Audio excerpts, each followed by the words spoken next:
You, John Fitzgerald Kennedy, do solemnly swear I, John Fitzgerald Kennedy, do solemnly swear that you will faithfully execute the office of President of the United States that I will faithfully execute the office of President of the United States and will, to the best of your ability, and will, to the best of my ability, preserve, protect, and defend the Constitution of the United States. preserve, protect, and defend the Constitution of the United States. So help you God. So help me God.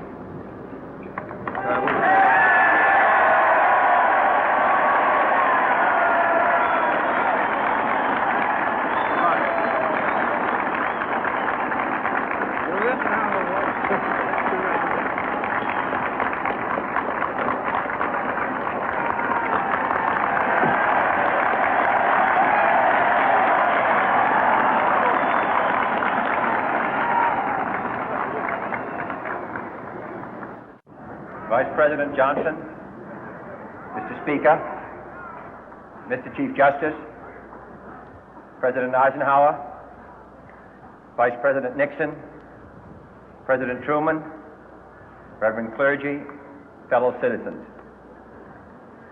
We observe today not a victory of party, but a celebration of freedom, symbolizing an end as well as a beginning, signifying renewal as well as change. For I have sworn before you and Almighty God the same solemn oath our forebears prescribed nearly a century and 3/4 ago. The world is very different now, for man holds in his mortal hands the power to abolish all forms of human poverty and all forms of human life. And yet the same revolutionary beliefs for which our forebears fought are still at issue around the globe.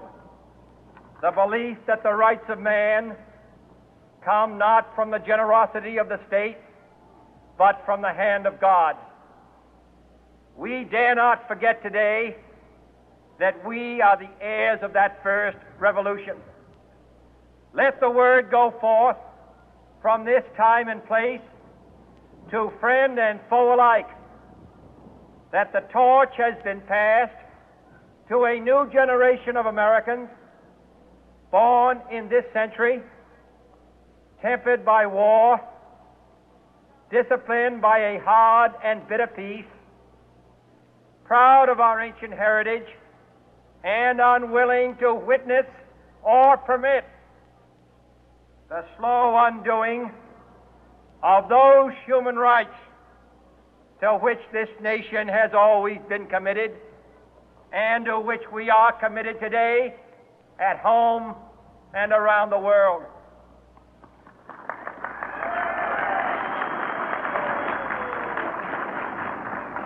Let every nation know, whether it wishes us well or ill, that we shall pay any price, bear any burden, meet any hardship, support any friend, oppose any foe to assure the survival and the success of liberty.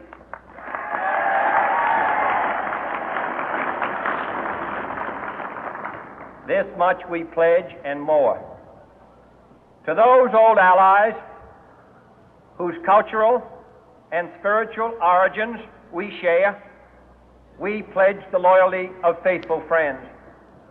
United, there is little we cannot do in a host of cooperative ventures. Divided, there is little we can do, for we dare not meet a powerful challenge at odds and split asunder. To those new states whom we welcome to the ranks of the free, we pledge our word that one form of colonial control shall not have passed away merely to be replaced by a far more iron tyranny. We shall not always expect to find them supporting our view, but we shall always hope to find them strongly supporting their own freedom, and to remember that in the past, those who foolishly sought power by riding the back of the tiger ended up inside.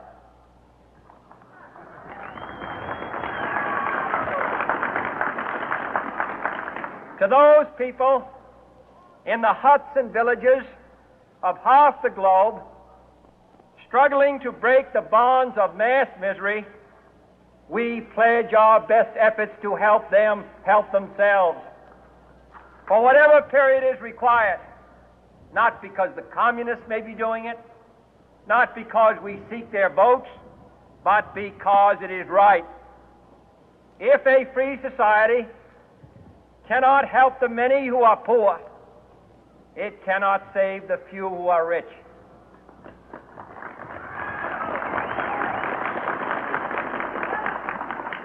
To our sister republics south of our border, we offer a special pledge to convert our good words into good deeds, in a new alliance for progress, to assist free men and free governments in casting off the chains of poverty.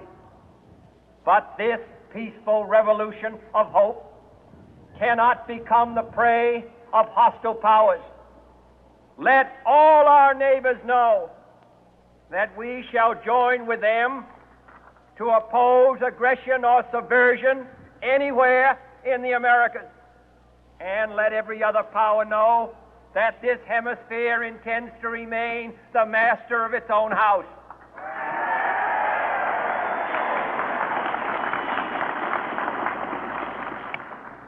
To that World Assembly of Sovereign States, the United Nations, our last best hope, in an age where the instruments of war have far outpaced the instruments of peace, we renew our pledge of support to prevent it from becoming merely a forum for invective, to strengthen its shield of the new and the weak, and to enlarge the area in which its writ may run. Finally, to those nations who would make themselves our adversary, we offer not a pledge, but a request that both sides begin anew the quest for peace. Before the dark powers of destruction, unleashed by science, engulf all humanity in planned or accidental self-destruction, we dare not tempt them with weakness, for only when our arms are sufficient beyond doubt can we be certain beyond doubt that they will never be employed.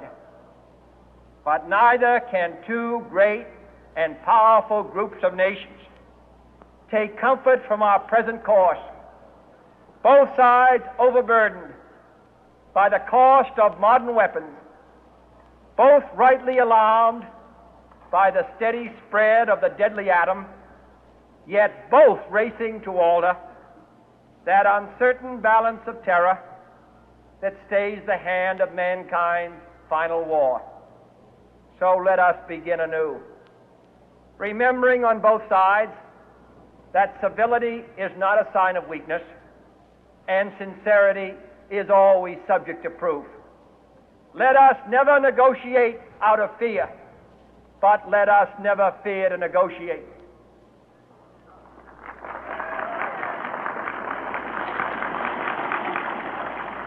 Let both sides explore what problems unite us, instead of belaboring those problems which divide us.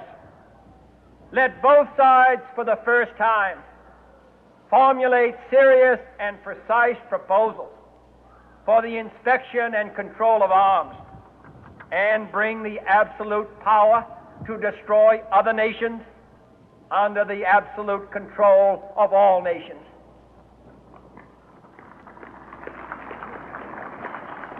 Let both sides seek to invoke the wonders of science instead of its terrors. Together, let us explore the stars, conquer the deserts, eradicate disease, tap the ocean depth, and encourage the arts and commerce. Let both sides unite to heal